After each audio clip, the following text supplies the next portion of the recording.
ഇന്ന് വൈകുന്നേരം എൻ്റെ ടെറസിൻ്റെ മുകളിലുള്ള എൻ്റെ അഡീനിയം ചെടികൾ ഒന്ന് നോക്കാൻ വന്നതാണ് കേട്ടോ. അപ്പം കുറേ നാളായി ഇതൊന്നും നോക്കാറുണ്ടായിരുന്നില്ല.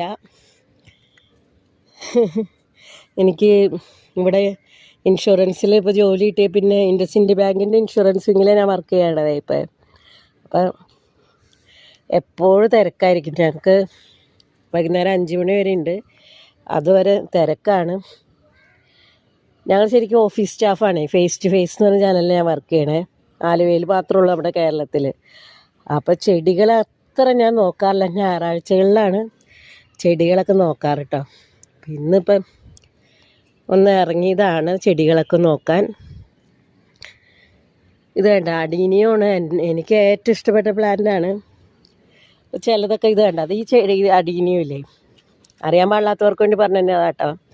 ഈ അഡീനിയൊക്കെ നമ്മൾ റീപ്പോർട്ട് ചെയ്യാനുള്ള സമയമായിട്ടുണ്ട്. കാരണം ഇതിൻ്റെ ഈ ബൾബ് പോലത്തെ ഇത് കണ്ട വലുതായി വന്നേക്കണുണ്ട്. ഇതൊന്ന് പൊക്കി വെക്കണം നമ്മൾ, അല്ലെങ്കിൽ അത് ചീഞ്ഞു പോവും. അതുപോലെ ഇതും കണ്ടതേ കണ്ട, ഇങ്ങനത്തെ ഉള്ളതെല്ലാം നമ്മൾ ശരിയാക്കണം. കണ്ട ഇതിൻ്റെ ഇതൊക്കെ കണ്ട. ഇപ്പോൾ ഭയങ്കര വെയിലല്ലേ, ഇത് ടെറസിൻ്റെ മുകളിലാണേ. അത് കാരണം കൊണ്ട് വെയിലിൻ്റെ വളരെയധികം ഈ ചെടികൾക്ക് ബാധിക്കുന്നുണ്ട്. ശരിക്കും പറഞ്ഞാൽ ഇതിനധികം ഇത് വേണ്ട, മരുഭൂമിയിലെ ചെടിയല്ലേ അഡീനിയം, വെള്ളം വേണ്ട കേട്ടോ. പക്ഷേ ഇതിപ്പോൾ വളരെയധികം ശക്തിയായിട്ട് വെയിലിവിടെ അടിക്കുന്നുണ്ട് കണ്ടോ. അതുകൊണ്ടാണ് ഇപ്പോൾ കണ്ടത് ഇതൊക്കെ റിപ്പോർട്ട് ചെയ്യാൻ സമയമായി കണ്ടോ. ഇങ്ങനെ ബൾജ് ചെയ്ത് കിടന്നത് അടിയിലേക്ക് പോരുന്നു, മണ്ണിനടിയിൽ പോകാതെ.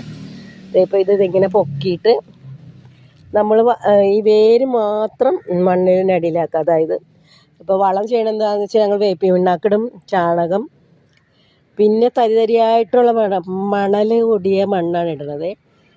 അങ്ങനെ ഇട്ടിട്ട് ഞങ്ങൾ പോട്ടിംഗ് മിശ്രിതം തയ്യാറാക്കണം, ഞാനും മമ്മിയും.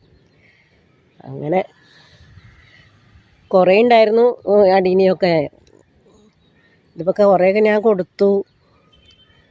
പിന്നെ കുറേയെല്ലാം ഈ മഴയത്ത് ചീഞ്ഞു പോയി. ഇത് മഴ അങ്ങനെ കൊള്ളാൻ പാടില്ല കേട്ടോ ഈ അടീനിയത്തിന്.